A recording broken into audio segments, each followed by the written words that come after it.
My name is Maria Dalton, and I am about to turn 27 this year.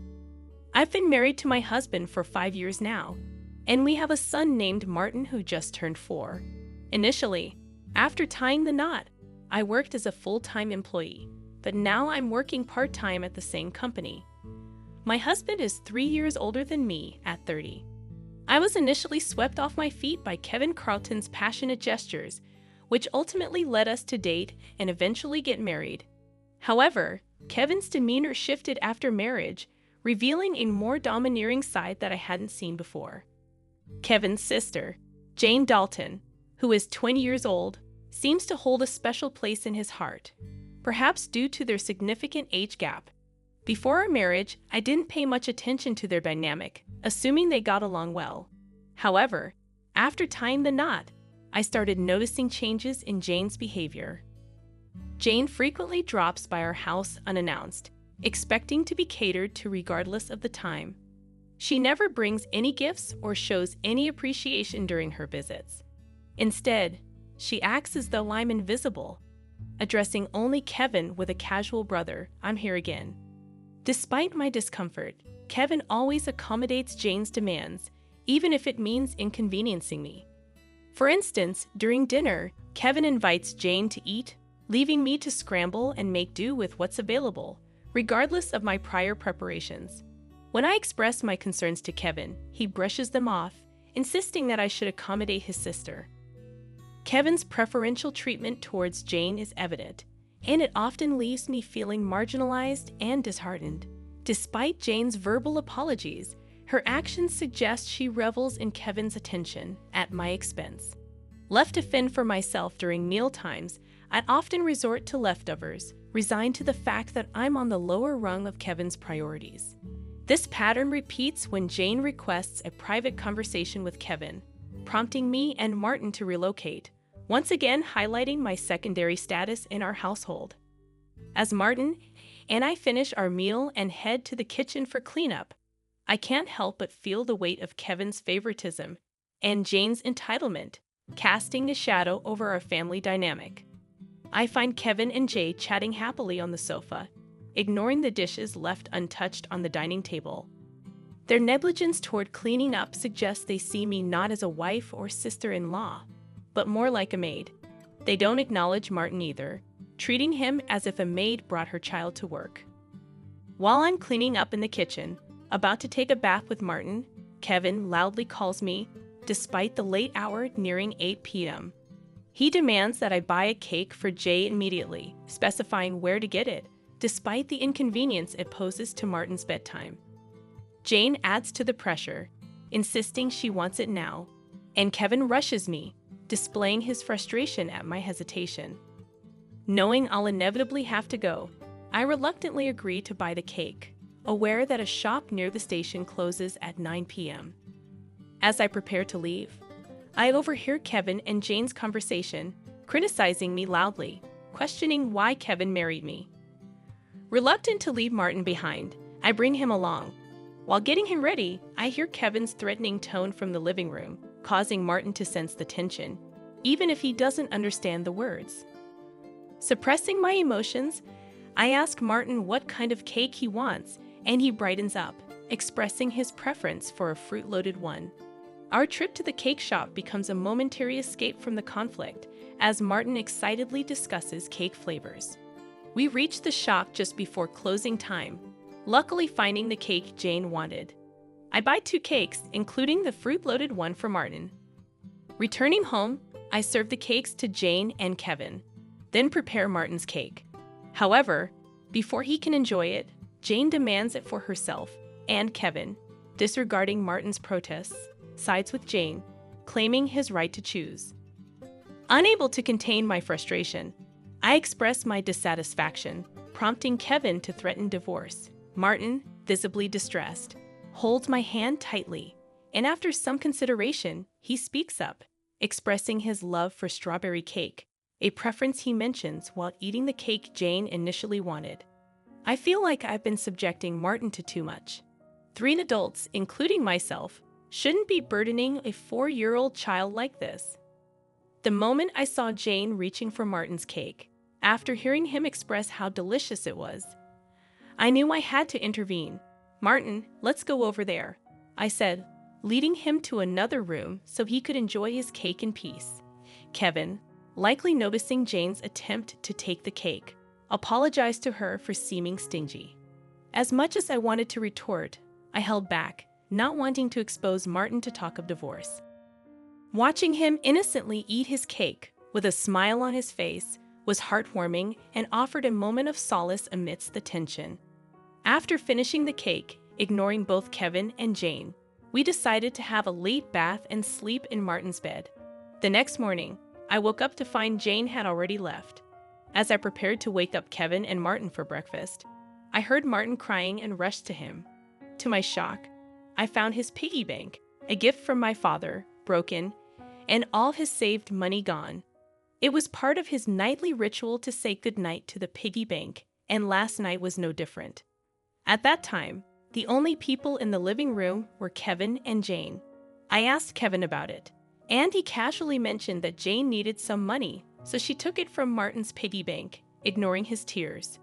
As I held Martin, feeling his pain so deeply, I couldn't help but cry with him. It hurt to see Kevin prioritize and care for Jane over our own son. I felt a surge of anger and sadness, unable to bear the sight of Martin in such distress. "Why are you making the morning so miserable? I feel awful," Kevin exclaimed. "Don't you think you've done something wrong? Martin is crying so much for the first time since we got married." I expressed my anger towards him. Kevin looked at me intensely, then went to the bedroom without a word. He returned with something in his hand, divorce papers. "If you're not happy with me, then let's divorce," he said, thrusting the papers at me before leaving the house with a loud bang. Martin, who had never cried over issues with Kevin and Jane before, must have reached his limit. He's been crying since last night, and I can't bear to see him in such pain. "Hey, Martin, should we skip daycare today?" I asked, trying to comfort him. He seemed happy at the idea of spending the day with me, replying with a loud yes and showing me a faint smile. As he brought a picture book from the shelf and sat on my lap, looking up at me with happiness, I couldn't help but think that his little heart must be full of patience. Today, we'll take it easy. I made a decision to fill Martin's heart with as much joy as possible. While I might be causing some inconvenience at my workplace, my colleagues kindly understood the situation and granted me a day off, encouraging me to spend quality time with Martin. In the morning, we went to the park where we played hide and seek, laughed in the sandbox, and gleefully slid down the slides. Returning home for lunch, Martin seemed drowsy, a rare occurrence for him. Normally, he can nap by himself, but today he fell asleep on my lap, reminiscent of his baby days.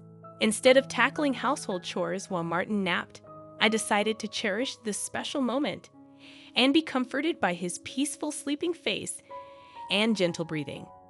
As I drifted off myself, a noise from the entrance jolted me awake. It was too early for Kevin to be home, so I felt a sense of unease. Quickly, I gathered Martin and only essentials, hiding in the bedroom closet. My heart raced as I heard footsteps approaching. Then, a familiar voice echoed through the house. It was Jane, trembling with fear. I listened as she rummaged through drawers, muttering about something she couldn't find. After a brief call to Kevin, Jane left, locking the door behind her. Emerging from the closet, I put Martin back to bed, pondering what had just transpired. I couldn't shake the feeling that Kevin was involved somehow, and I began to question his actions. Feeling a mixture of disgust and fear towards Kevin, I hastily packed essentials for Martin and myself. By the time Martin woke up, I was ready to go. "Martin, let's go to Grandpa's place," I said, and we headed to the station, taking a train to my parents' house. Thankfully, my parents' home was nearby, and we arrived quickly. Although I hadn't informed them beforehand, they'd welcomed us with open arms, sensing something was amiss. Their pet dog immediately brought joy to Martin, and they played together happily. Feeling relieved, I confided in my parents about the unsettling events with Kevin and Jane. We discussed the possibility that Jane may have been searching for my belongings, particularly my cash cards. Reflecting on my mother's insight, I remembered my successful experience in launching an online shop for handmade goods with my friends. Before getting married, I was well known in the handmade industry, serving as the CEO of my own shop. As the business flourished, I made the decision to tie the knot. However, my priority shifted towards raising my child, prompting me to entrust the company to my reliable friends until I settled into parenthood. Although I still hold the CEO position, I primarily work part-time from home, managing the company remotely. Surprisingly, my husband, Kevin, is unaware of my continued role as CEO, although he knows about my previous position and suspects that I've saved a decent amount of money. I've intentionally kept details about my CEO status and savings from Kevin, mainly due to his poor financial habits. Despite earning a substantial income, Kevin spends recklessly, leaving little for essential expenses. He allocates a mere $200 per month for food, insisting I become a full-time homemaker. However, I've never agreed to abandon my career entirely. Eventually, he allowed me to work part-time, but not without making me sign a post-marital property waiver, fearing I might consider divorce. Since Martin's birth, I've solely relied on the $200 food budget, using my savings to cover Martin's nursery fees and clothing expenses. I've never asked Kevin for additional financial support, leading him to assume I have substantial savings. Jane's sudden need for money aligns with Kevin's belief in my savings, likely prompting their search for my cash cards. Nevertheless, I've been quietly setting aside funds for Martin in a separate savings account. Each month, a portion of my salary is deposited directly into this account. Despite their efforts, they won't find my cash cards, as I always carry them with me, concerned about Jane's frequent visits and Kevin's allowance of them. I've decided to keep my valuables at my parents' house, storing them securely in their safe. Martin's distress over his broken piggy bank further raises suspicions. My father, visibly angered by Martin's plight, insists on contacting Kevin. However, my mother advises caution, suggesting we uncover their intentions before they fabricate excuses, potentially complicating matters further. Deciding to record their conversation, my parents, a lawyer friend, and I agreed to discuss the situation calmly before taking any further action. Upon arriving home, I began preparing dinner as usual when Kevin returned. Quickly, I started recording on my phone, discreetly keeping the screen facing down to avoid detection. To my surprise, Kevin immediately asked about my cash cards upon entering. When I inquired about his sudden interest, his responses were evasive, hinting at deceit. Remaining silent seemed to frustrate Kevin, and he grew somber, demanding all my part-time earnings for his sister. Firmly, I explained that the money was for Martin's savings, not to be diverted elsewhere. Angered by my refusal, Kevin shoved divorce papers from his bag towards me, accusing me of draining his finances and devaluing our son, Martin.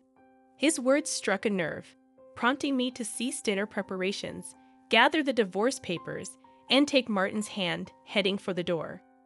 Kevin's threat of divorce echoed behind me, but I declared I wouldn't return to a home where strangers came and went freely. Reflecting on my words later, I questioned if I had been too harsh, especially considering Jane's relationship with Kevin.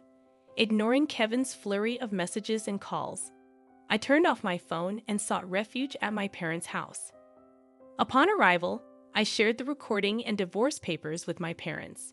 Their response was clear. I should do what was best for Martin, even if it meant divorcing Kevin. However, they acknowledged the potential emotional toll it could take on Martin. As I grappled with this decision, Martin expressed hunger, and my mother swiftly prepared his favorite meal, hamburgers. Tears welled in my eyes as Martin, with a heart full of kindness, shared his happiness with us.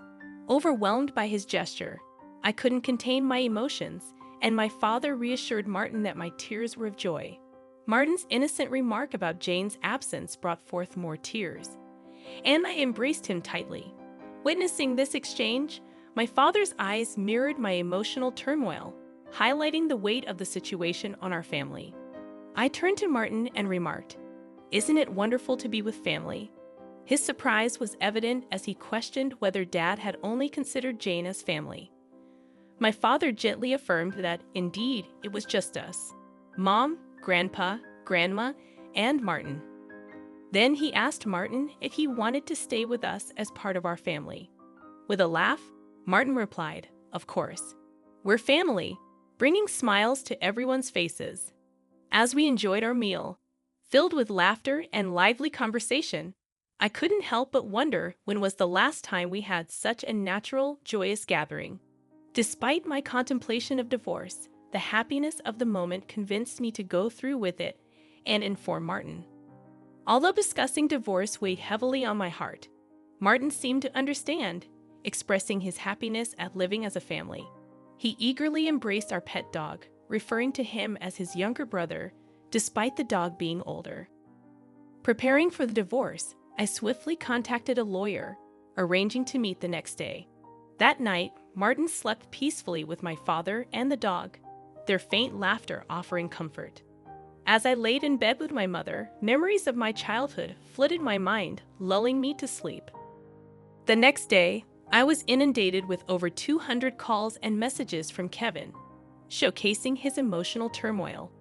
Exhausted by his instability, I turned off my phone once more. Meeting with the lawyer, we formalized the divorce proceedings. The lawyer explained that Kevin had become entangled in Jane's substantial debts, using my savings as a solution. Despite Kevin's attempts to reconcile, the divorce had been finalized. Later, I received a call from Kevin, his tone markedly different, devoid of aggression. He confessed to spoiling Jane and feeling jealous of Martin. Despite his plea for reconciliation, I remained resolute in my decision. Returning to my parents' house, I decided to stay until Martin grew up. Meanwhile, I resumed my role as company president, explaining the situation to my colleagues. Subsequently, Kevin and Jane were disowned by their parents due to their debt and the divorce, now living in a cramped apartment, constantly blaming each other. However, despite their turmoil, I found solace and happiness in being with my family.